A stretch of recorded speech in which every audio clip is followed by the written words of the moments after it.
আসসালামু আলাইকুম রহমতুল্লাহ। ষষ্ঠ শ্রেণীর প্রিয় শিক্ষার্থীরা কেমন আছো? সবাই আশা করি অনেক ভালো আছো। তোমাদের বাংলা বই নতুন 2025-এর তো মিনু নামক যে গল্পটা ছিল তোমাদের, তো গল্পের অনুশীলন প্রশ্নগুলো আজকে আমরা দেখব। তো শুরুতে কিছু বহু নির্বাচনী প্রশ্ন দেওয়া আছে অনুশীলনে, এবং তারপরে নিচের দিকে তোমাদের হচ্ছে একটা সৃজনশীল প্রশ্ন আছে। ঠিক আছে, এই যে সৃজনশীল প্রশ্নটা, এটার যে উত্তরটা, ঠিক আছে, এটা কিভাবে উত্তরটা দিতে হবে সেটা হচ্ছে তোমাদেরকে দেখিয়ে দিব।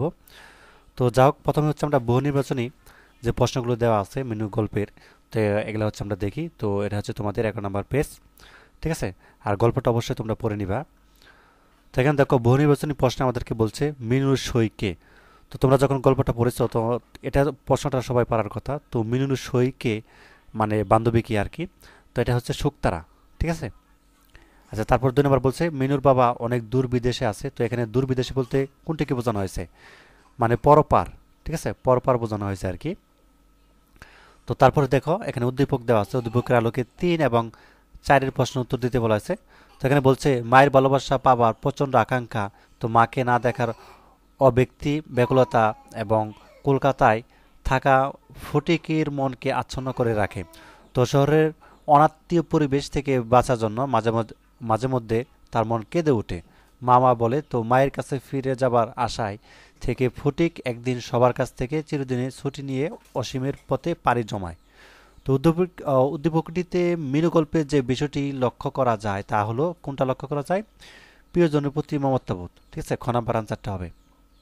4 নম্বর বলছে উদ্দীপকটিতে মিনু ফটিকের পরিণতির ক্ষেত্রে প্রযোজ্য কোনটি? এই আনসারটা হবে যেটা, প্রকৃতি হলো শ্রেষ্ঠ আশ্রয় এবং পারস্পরিক সহমর্মিতা জীবনকে বাঁচিয়ে রাখে। 2 এবং 3, তার মানে এই যে গ নাম্বারটা আনসার হবে, ঠিক আছে। এই যে গ নাম্বার হচ্ছে তোমাদের 4 নম্বর আনসার। তো এরপরে হচ্ছে আমরা সৃজনশীল প্রশ্ন উত্তর চলে যাই। তো 13 নম্বর পৃষ্ঠায় চলে আসলাম। তো 13 নম্বর পৃষ্ঠায় বলছে সৃজনশীল প্রশ্ন যে বন্যা সারা সকাল মিসেস সালমার বাসায় কাজ করে, তাকে খালামা বলে ডাকে। সে মিসেস সালমার যাবতীয় কাজে সাহায্য করার চেষ্টা করে। তো দিবা শাখার একটি স্কুলেও সে পড়ে। পড়ালেখায় সে পিছিয়ে নেই, শুধু প্রকৃতির কোনো কিছুর সঙ্গে তার সখ্য গড়ে ওঠেনি। সে সবসময় বা তার কোথাও তার নিজের জীবন আর কাজ নিয়েই সে ব্যস্ত। প্রকৃতিতে নয়, নিজের কাজেই সে শান্তি খুঁজে পায়। এবং বন্যা তার কাজ দিয়ে কথা দিয়ে মিসেস সালমাকে এমন করে দিয়েছে, সে মিসেস সালমাও বন্যাকে পরিবারের অন্য সদস্যদের মতোই মনে করে। আচ্ছা, ক নাম্বার বলছে মিনু কার বাড়িতে থাকতো? মিনু কার বাড়িতে থাকতো?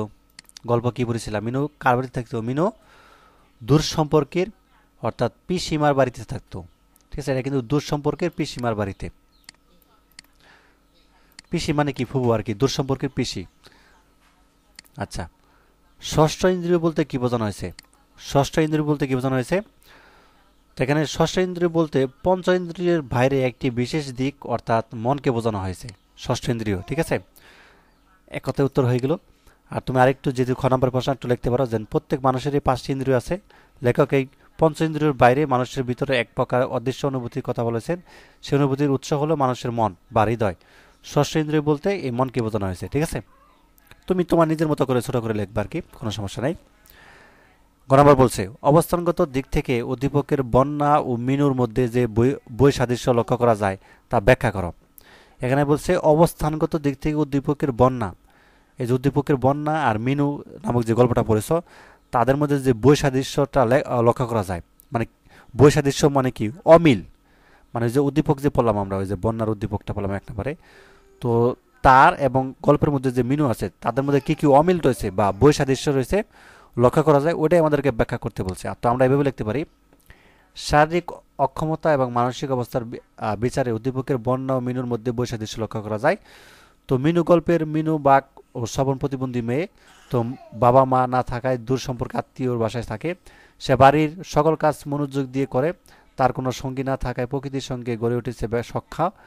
যে স্বপ্ন দেখে তার বাবা একদিন ফিরে আসবে, আর এই স্বপ্নই তাকে সকল প্রতিকূলতা অতিক্রম করতে সাহায্য করে। আর উদ্দীপকের বন্যা যে বাসায় কাজ করে, সে বাসায় সে সদস্যদের মতো হয়ে উঠেছে। সে স্কুলে পড়ে, নিজের জীবন ও কাজের নিয়ে তার ব্যস্ততা এবং পারিবারিকভাবে সে সবার সাথে মিশে গেছে, কিন্তু মিনু তা পারেনি। তুমি এই পর্যন্ত লিখবা, ঠিক আছে, এত বেশি লেখার দরকার নেই। তো বোঝাতে বললেই হলো। গ নাম্বারটা লিখবা যে বন্যার শিক্ষা ছিল প্রাতিষ্ঠানিক আর প্রকৃতি হচ্ছে মিনার পাঠশালা। কথাটি বিশ্লেষণ করো। উদ্দীপকে কিন্তু বন্যার শিক্ষা ব্যবস্থা কিন্তু প্রাতিষ্ঠানিক সে শিক্ষা পাচ্ছে স্কুলে যেহেতু পড়ে।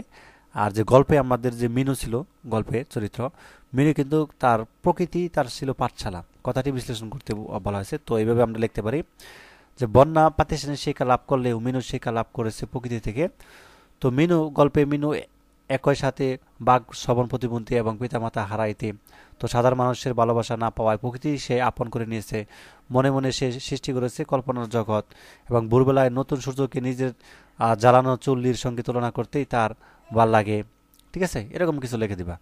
আর এখানে লিখে দিবা যেন অন্যদিকে উদ্দীপকের বন্যা বাড়ির কাজ করলেও সে পেয়েছে গিয়ে কর্তার ভালোবাসা। সেই স্কুলে গিয়ে শিক্ষা লাভের সুযোগ পায়, পরিবারের সদস্যদের মতো জীবন অতিবাহিত করে, তাই তাকে প্রকৃতি থেকে শিক্ষা নেওয়ার প্রয়োজন পড়ে না।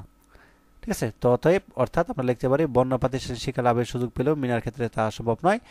আর সে বিরূপ সমাজ বসবাস করায় মানুষের সহানুভূতি পাচ্ছে না।